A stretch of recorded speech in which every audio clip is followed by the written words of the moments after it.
Railway এফসিকে আজ হারিয়ে group শীর্ষে চলে গেল ইস্টবেঙ্গল। বেশ কয়েকজন গুরুত্বপূর্ণ ফুটবলারকে ছাড়াই রেলওয়ের বিরুদ্ধে সহজ জয় পায় আজ লাল হলুদ।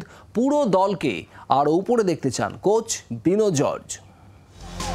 ছিলেন না সায়ন, এমনকি ম্যাচে ছিলেন না বিষ্ণুও। তবুও ইস্টবেঙ্গলের জয়ের ধারা অব্যাহত।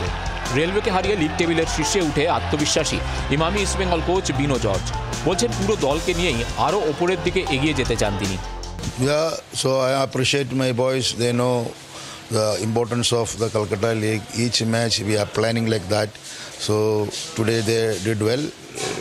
Obviously the point is important for us. এদিকে ম্যাচ হেরে রেফারির বিরুদ্ধে একরাশ ক্ষোভ উগড়ে দিলেন রেলওয়ে এফসির কোচ নীলাঞ্জন গুহ। তার দাবি ন্যায্য পেনাল্টি থেকে বঞ্চিত করা হয়েছে তাদের। ম্যাচে একাধিকবার সাইডলাইন থেকে ক্ষোভ প্রকাশ করতেও দেখা যায় তাকে।